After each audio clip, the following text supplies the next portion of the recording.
Good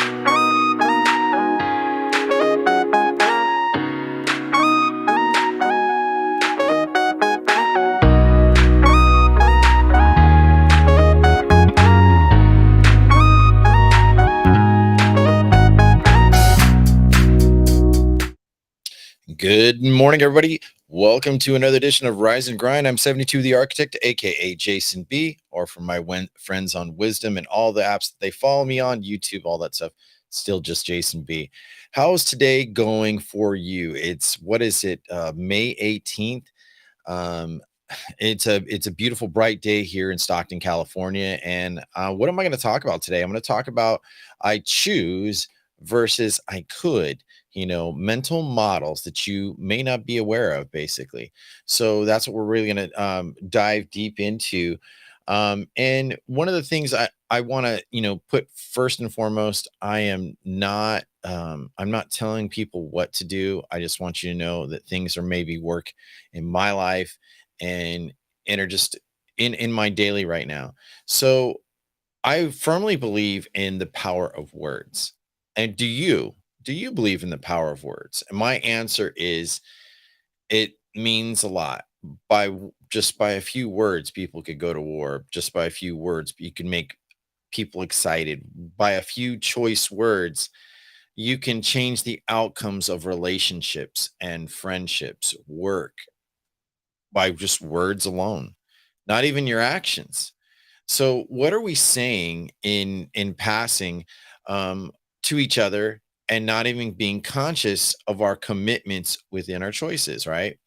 So recently I was watching something about this guy was on TikTok and he said, the most powerful way you can change the course of a chain of events is how you say something. And he was like, and he's all listen very carefully. He's like, if you tell people I should, I could, or I need to be motivated, you've already decided a paralysis in his mind.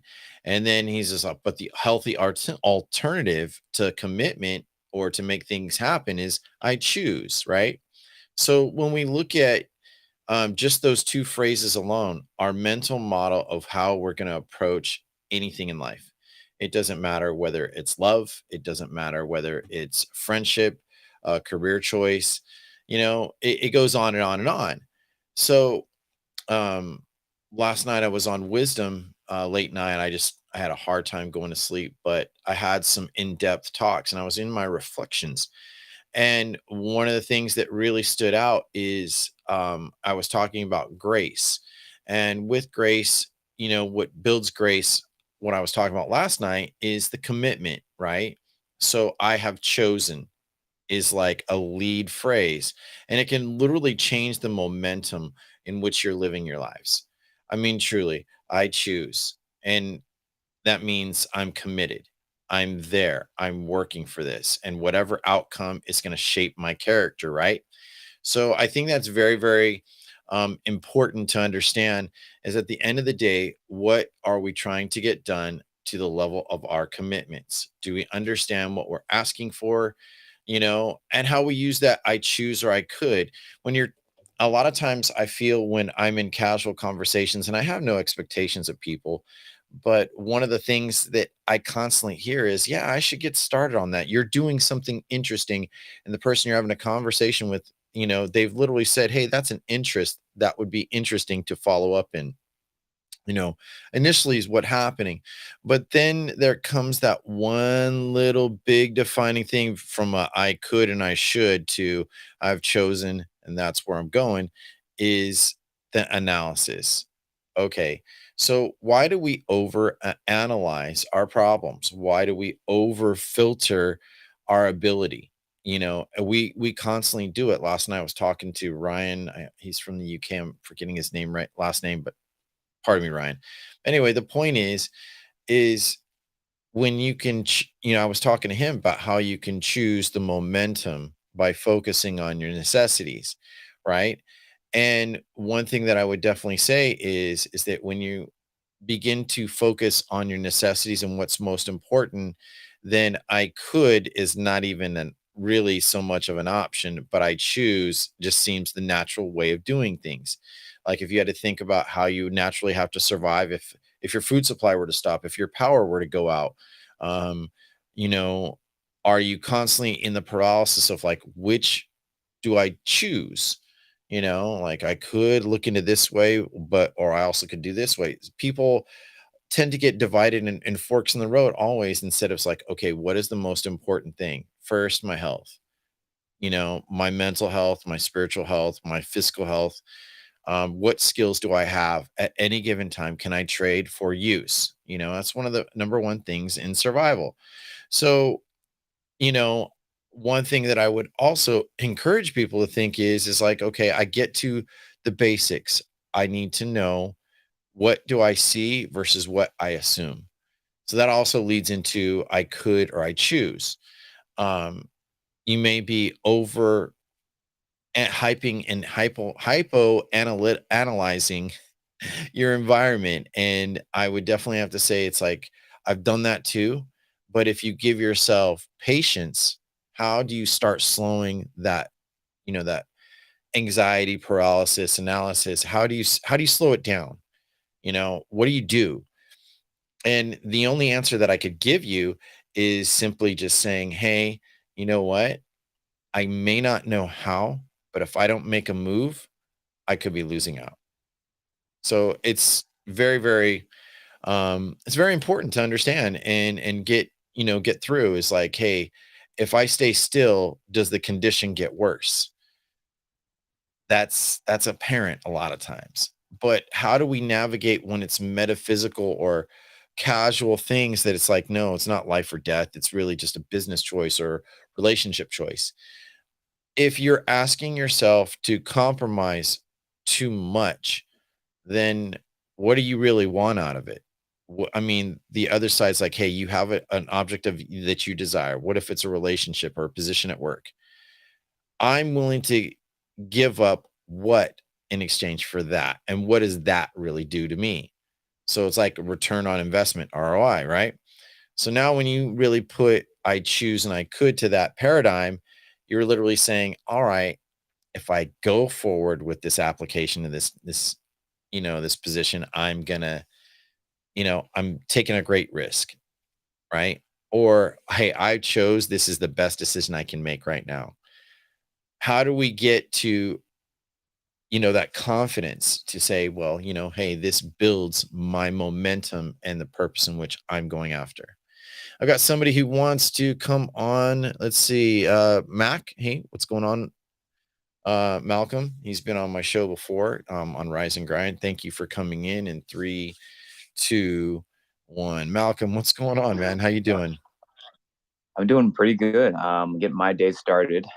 So yeah, and I heard you and I was listening, and I think it's really fascinating how because I notice myself doing that from time to time, but I'm not going to say that I could do something if I don't want to commit to it. And I feel like some people like to entertain the idea of if they could do it, but without having any commitment to follow up with it, because I feel like some people like to entertain the idea of True. what they could be capable of accomplishing if they put their mind to something. But when it comes down to it, at least in my experience, I don't want to say that I'm capable or that I could do something if I don't want to follow up with it. So that's why I'm very selective with what I say and how Hmm. I say it as well.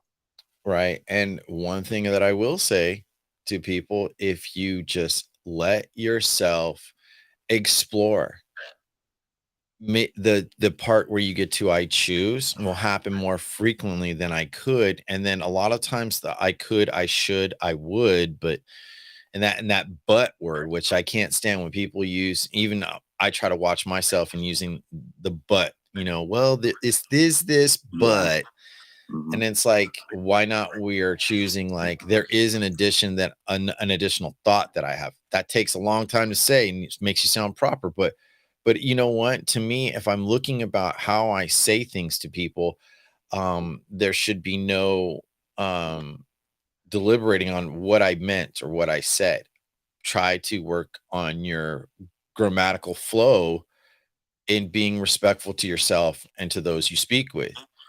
like instead of like some people code switch, you know, like they could talk like they're from the office 1 minute and then they can switch like they're a hick if they want to be, or if they're from the South, or it's like that code switch right there to qualify under whose conversational piece.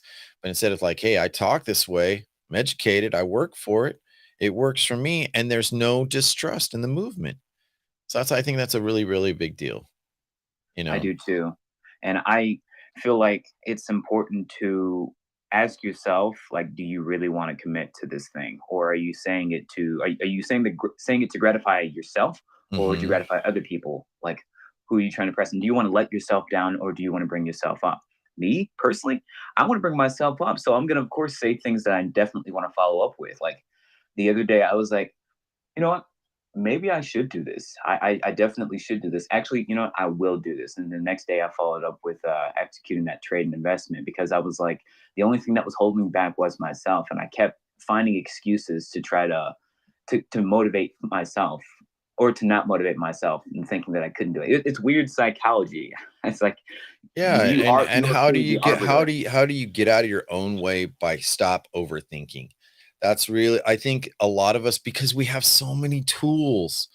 Everywhere you look, you have a tool for everything. If you wanted a tool to teach you how to wipe your own butt. I'm sure you could YouTube it. That's a tool, you know?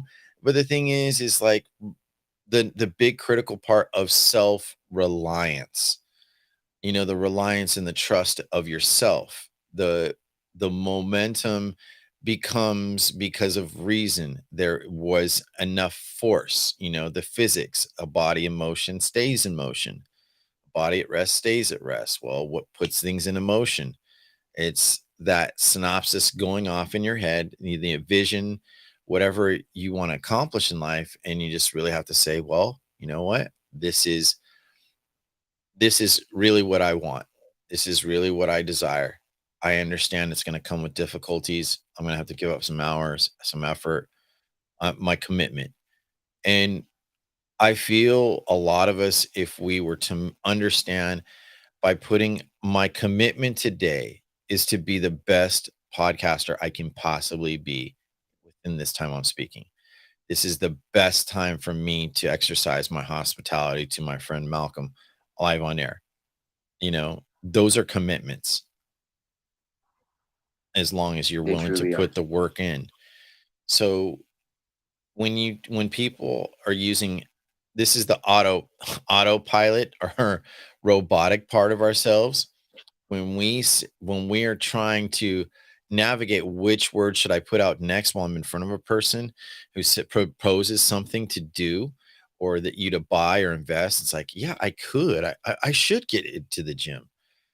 But the real is, you know what? Instead of saying that, let me consider that, but I'm going to make a choice about it. And you're giving yourself leeway to say, I don't know enough to make that decision right now. And But and the that beauty lets is that you learn along the way, though. If you commit right, yourself to something, you learn valuable right, nuggets of information that you can propel yourself forward. right. And if we're prepared, I think there nothing, you can never be too prepared for anything in life. I think just the practice alone Mhm. is just, it gives you ability and mobility, no matter what is mental, physical. I mean, if you had to do PT today, I'm sure you could pass the military's code requirement for PT. Yeah, I would Why? have to. Yeah. Because you put that habit to that performance, to that commitment, to the decision. It's like, hey, I know I can do this. I tried it. I've trusted it, and it's honesty. It's just my truth. Hey, I can do it. Versus someone who's like hasn't worked out in 6 months, and you're like, I don't know, buddy. We'll see. If once you can make that mile, we'll talk. Yeah, So and I think what comes into play too is when you establish yourself, when you want to commit to something, I think you have to establish good habits. I read this book called Atomic Habits by yeah, James James Clear. Clear. Yeah, Hmm. absolutely. Yeah, I couldn't agree more. He Hmm. And implementing a good habit involves making it a lot less difficult for you to do that. So that way you can continue to build on that and even build more habits, or perhaps making a habit tracker. So that way you can see and track your progress along the way. Mhm. Yeah, I mean, whatever age I think one of the things that we have to be mindful of, and I've kinda talked about this before, is don't be too organized to make you disoriented. Like, I know people that have 4 different, style of Post-it notes, right? And that can be digital or paper, and they will have all these color codes, and one time I was talking to my friend, and I was just, like, saying, "Why do you have so many color codes?" "Well, it helps me separate things."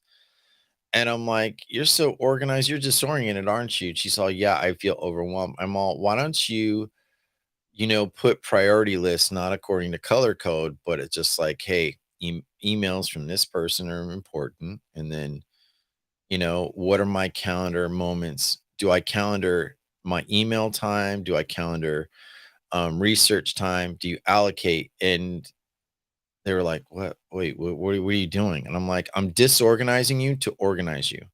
Mm, you know, and I'm mhm. and they're all, "Why the hell would you do that?" And I'm like, "Because if you're so organized, you're confused."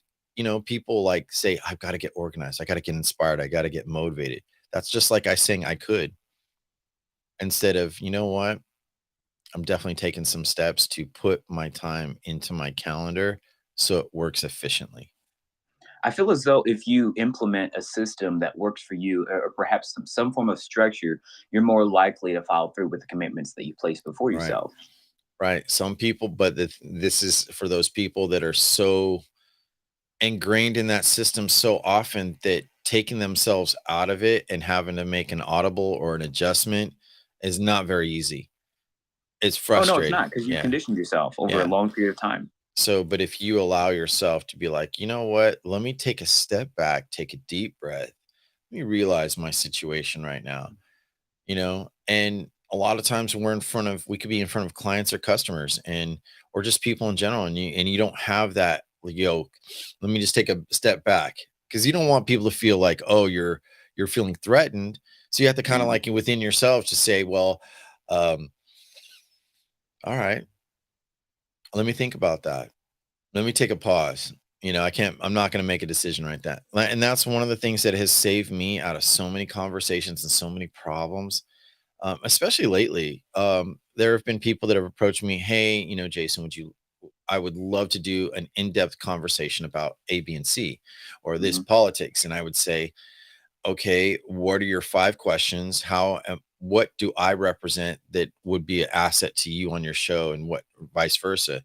right, And they're just like, "It takes too long to think about." And I'm like, "Well, if you didn't think about it, then sorry, my time is worth something to me. right. So I'm not going to be here to promote you. you know, I want to know what is the investment, because, and then they would just get discouraged. And I wouldn't, it happens all the time. I have a level of hospitality, but at least now I'm making a choice about what I say, when I say it, and whom I say it to. There's some people who just want to like fly off the handle and tell you whatever their thought is and not think about the consequences. Like, well, did I listen to the situation? Did I really see for what it is, or see what I want to see in my own illusions? So this is when it doesn't work out and this person says, "Well, you know what, Malcolm, I should have done what you said." Instead of, "Malcolm, I didn't choose what you suggested, but it was definitely provided something else." You're clear. It's done. Not a long explanation. I think that's where a lot of us are. Why are we explaining too much in our conversations? What what is causing this? And that's That's a good not question. I That's think good. it's a lack of being affirmative. Or, affirmative means that if you don't know, like the number one thing I feel like, and I'm sure you can understand this in the military, when you say I don't know to your superiors, you follow it up like, I don't know, but I am looking into finding out. I usually respond with, "I don't have an answer for that, but I will follow up with you on an answer." Right. Yeah. Because I I mean, and you can do it that way too. It's either way, but it's letting the person you're communicating saying, where's your stance? my position is, instead of me making a stupid choice, I'm gonna be able to make an affirmative choice and saying, I will find out, because there's nothing worse when you have to be called on your own stuff. And they're like, well, I was wrong. People hate feeling wrong, right?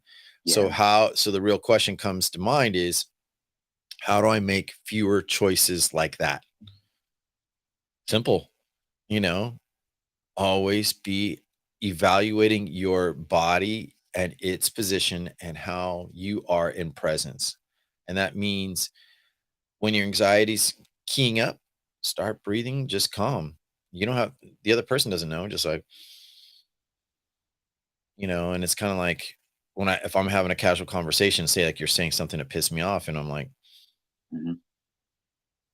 and believe it or not, that produces an energy field or a wave around you, and even your adversaries, they'll feel it off you. Either they'll try to attack more, or like, yo, what, forget this, man. You know? So it really takes conscious training to getting to I choose to, and commitments.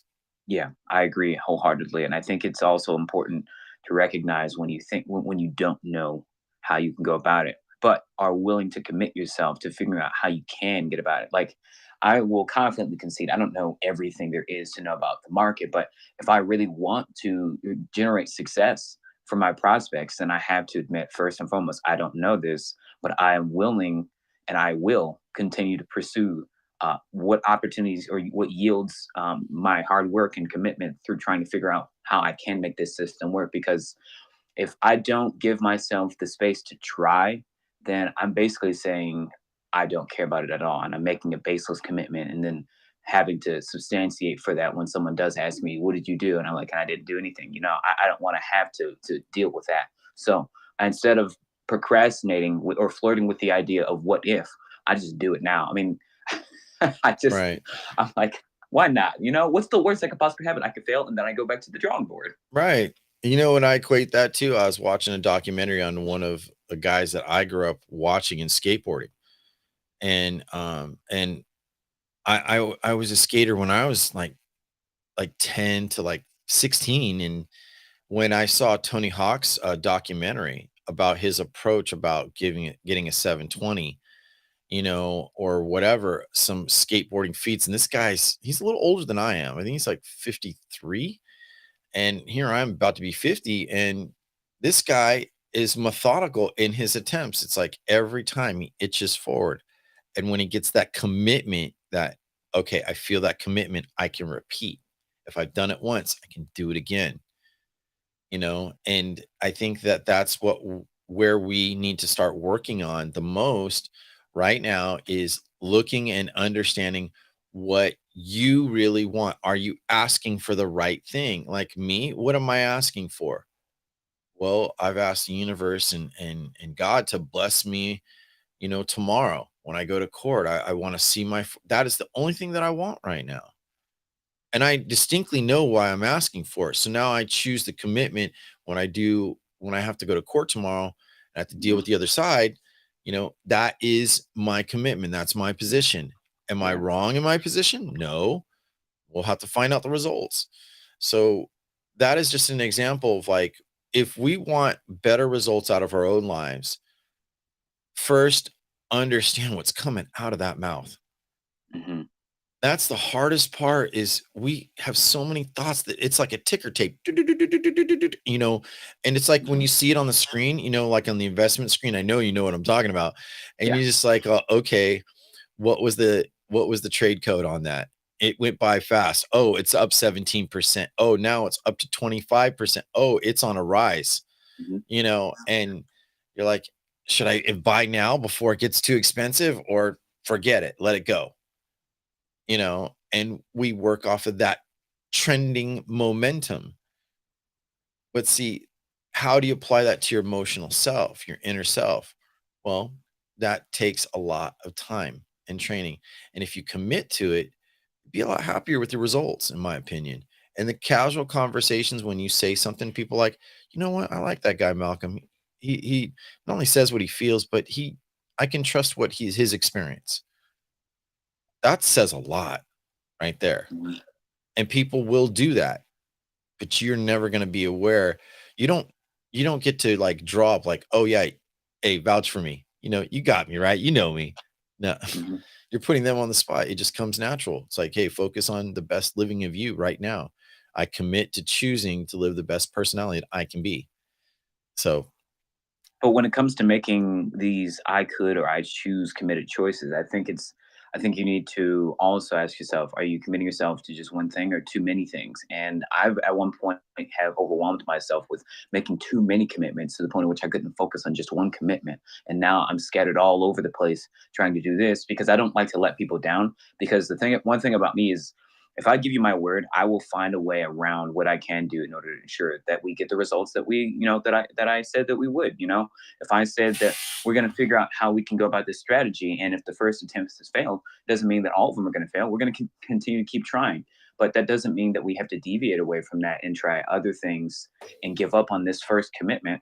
Because I feel like if you give up on the commitment, you're just giving yourself permission to say, forget about it. Doesn't matter anyway. It's like, no, no. I mean, you still have to see it through, see at least one commitment through. and that's where I'll tell you, like, you know what? Bare bones it to your essentials. What are your needs versus what are your wants? Your need is to complete this job or this thing or this project, whatever it is, or this relationship. I need the commitment. I said I was going to show up on my neighbor's yard to help him work on the fence. Then that's the appointment I made. And that's the commitment that I've made.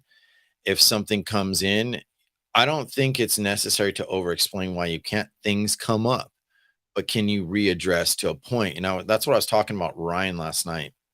Mm. The difference between, disappointed and making the appointed, making an appointment to complete. You know what I mean? So that's something really, really important.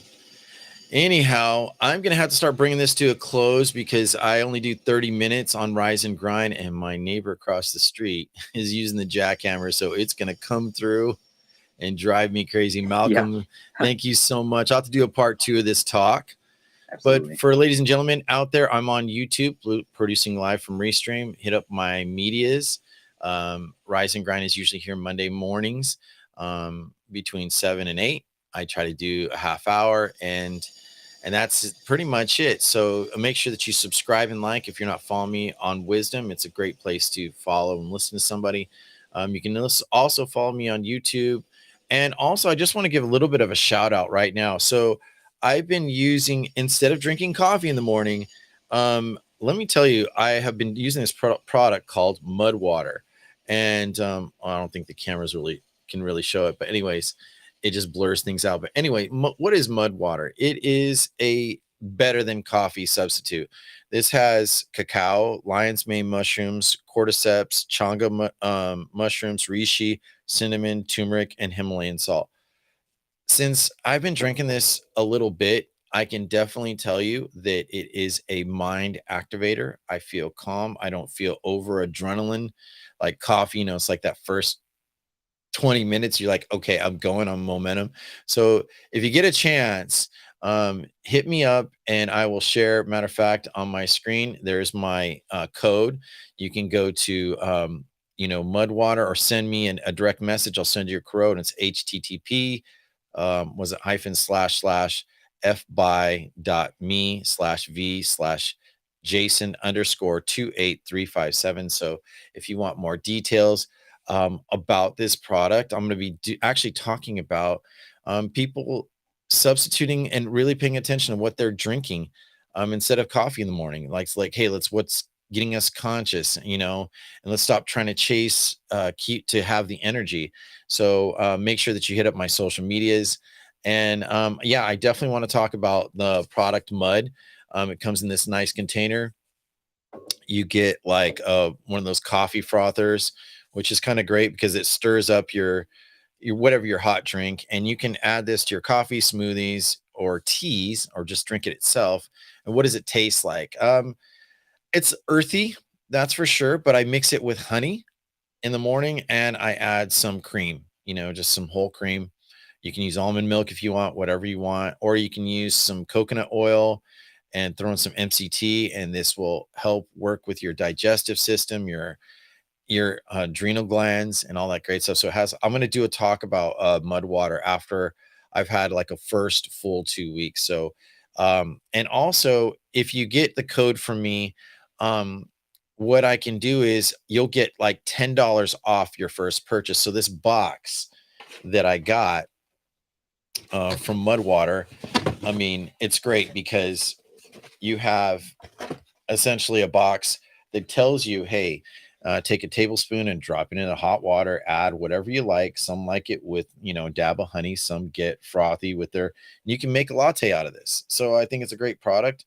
And for $40, you get, your obviously your frother. You also get samples. There's an evening formula. So say like you have a hard time falling asleep with Mud Water, they have a formula that you can enjoy, and they have also their version of a creamer substitute, which has coconut palm sugar and lucuma. So I mean, it's a great benefit for you all, and you all can enjoy. So if you want to ask for more details, make sure that you hit me up in DM, either on link through Linktree onto my Instagram or my Twitter, and that's it. So anyhow, we'll see you all the next time. This is 72 the Architect, and I'm out, aka Jason B.